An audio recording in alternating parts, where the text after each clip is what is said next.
పైన ఇష్యూ చేయాలని చెప్పి వారికి సూచించారు. సో మొత్తం మీద డిఎస్సి అనేది ప్రధాన అజెండాగా మార్చేశారు. ఇది శాసనసభ సమావేశాలు అనుకోక ముందు నుంచి గత కొద్ది రోజుల నుంచి వైఎస్ఆర్సీపీ చేస్తున్నది కూడా ఇదే పని.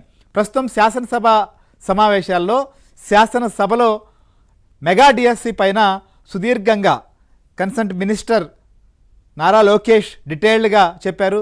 ఆ తర్వాత ముఖ్యమంత్రి చంద్రబాబు నాయుడు దీనిపైన ఎలా జరిగిందనే దానిపైన కూడా సవివరంగా ప్రకటన ఇచ్చినటువంటి పరిస్థితిని మనం చూసాం.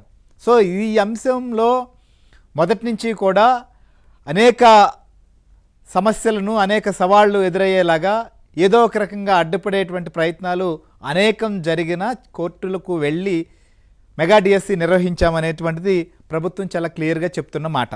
అయితే నిన్న క్లారిటీ ఇచ్చిన తర్వాత కూడా ఇవాళ శాసన మండలిలో ప్రశ్నోత్తరాల సమయంలోనే దీనిపైన పట్టుబట్టారు. సో అసలు ఈ ఫస్ట్ డిఎస్సి అంశం పైన ఎందుకు చర్చించరు అని చెప్పి. సో డిఎస్సి అంశం పైన శాసనసభలో మీరు మాట్లాడుతూ బయటైనా సరే సభలో అయినా మాట్లాడతామన్నటువంటి వాళ్ళు ఇక్కడ ఎందుకు మాట్లాడరు అనేటువంటి అంశాన్ని లేవనెత్తారు. అయితే సో ఏదైతే బీఎస్సీలో అనుకున్న ప్రకారం వెళ్ళాలి అనేటువంటిది ప్రభుత్వం నుంచి వస్తున్నటువంటి వాదన.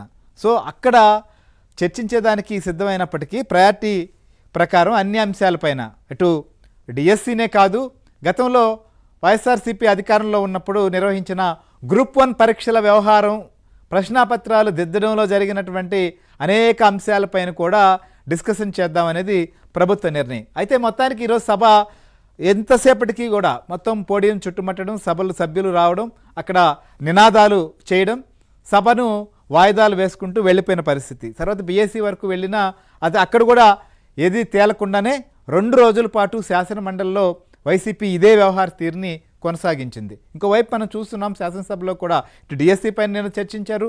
ఇవాళ బీసీ రిజర్వేషన్కి సంబంధించి డెడికేటెడ్ కమిషన్ ఇచ్చినటువంటి నివేదిక ఆధారంగా బీసీ రిజర్వేషన్ అమలు విషయం పైన ఇంకోవైపు సభలో కూడా చర్చ జరుగుతోంది. ఇవాళ త్వరలో స్థానిక సంస్థల ఎన్నికలు జరగబోతున్నాయి ఆంధ్రప్రదేశ్లో.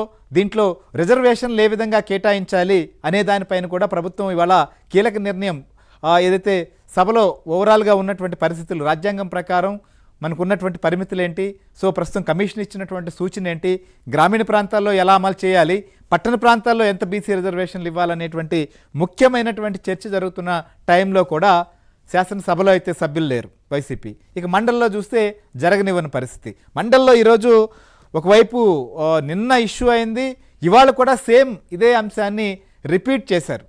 ఇవాళ మండలిలో జరిగినటువంటి సంవాదం ఏంటనేది ఒకసారి మనం ముందుగా చూద్దాం. చర్చించాలి, దాన్ని ఎంక్వైరీ జరగాలని చెప్పి నేను డిమాండ్ చేస్తున్నాను. ఇవాళ ప్రధాన పత్రికల్లో శాసనసభలో మాట్లాడారు అది మరి ఇక్కడ మాట్లాడడానికి ఎందుకు ఆడుతున్నారో మాకు అర్థం అవట్లేదు. ఎందుకంటే వెనకెందుకు వేస్తారో మాకు అర్థం అవట్లేదు. వాస్తవ విషయాలు అక్కడ చెప్పిన ఇక్కడ చెప్పొచ్చు కదా, చెప్పొచ్చు కదా. దీని తర్వాత చేస్తామని చెప్పి విద్యామంత్రి గారు ఉన్నారు కదా, విద్యామంత్రి గారు నేను చెప్పానండి. అక్కడ చెప్పిన ప్రకటనలు ఎక్కడైనా సరే బయటైనా ఇంటైనా ఎక్కడైనా మాట్లాడతామని చెప్పారు కదా, చెప్పండి ఆ మాట ఎక్కడ. నేను అడుగుతున్నాను కదా, మా ప్రశ్నకు సమాధానం చెప్పండి. అందుకు మెగా డిఎస్సీ మీద డిస్కషన్కి మీ సమయం కేటాయించాలి. ఈ ప్రశ్నోత్తరాలు వాయిదా వేసినా సరే మాకు ఇప్పుడు దాని మీద చర్చించాలి. ప్రభుత్వ ఆలోచనని వినకుండా మీరు డిక్టేట్ చేయాలనుకుంటే జరగదు, ఇంపాసిబుల్. ప్రజలు ఎవరు ప్రభుత్వాన్ని నడపాలి అనేటువంటి నిర్ణయాన్ని ప్రజలు డిసైడ్ చేశారు. ప్రభుత్వాన్ని ఎట్లా నడపాలి, ఏ సబ్జెక్టులు తీసుకురావాలనేది ప్రభుత్వం ఛాయిస్.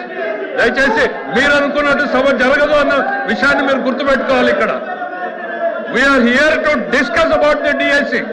ప్రజలకు ఒకవైపు ఎల్నినోతో ప్రజలు ఇబ్బంది పడుతూ ఉంటే తాగునీరు, సాగునీరు, వ్యవసాయం ఏ రకంగా ఈ ప్రభుత్వం వాళ్ళని ఆదుకోబోతున్నాం అనేటువంటి బాధ్యతాయుతమైనటువంటి సమాధానం చెప్పాల్సిన మీరు నిర్లక్ష్యంగా ప్రజల పట్ల ఏమాత్రం కూడా అంకిత భావం లేకుండా, వాళ్ళ సమస్యల గురించి చర్చించకుండా కేవలం రాజకీయాలు చేయాలనేటువంటి ఆలోచనతో మీరు ఈ అల్లరి చేసేటువంటి కార్యక్రమం చేస్తున్నారు. మీకు మాత్రం మీ నిన్నో జబ్బులు పట్టాయి, నిన్నో జబ్బు వచ్చింది మీకు.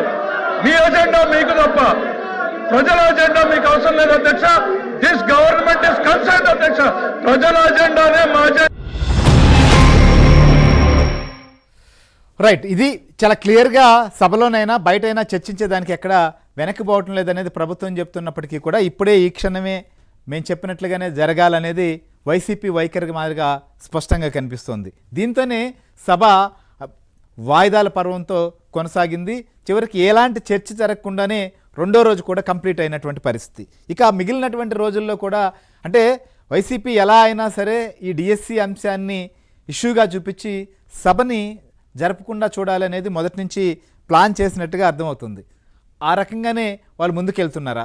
అసలు ఎందుకు డిఎస్సి అంశం పైన ఇంతగా పట్టుబడుతున్నారు? ప్రభుత్వం ఇంకొక వైపు దీనిపైన సభలో మాట్లాడారు, ఇక్కడ కూడా మాట్లాడేదానికి ఏమీ ఇబ్బంది లేదనేటువంటి చెప్తున్నటువంటి మాట.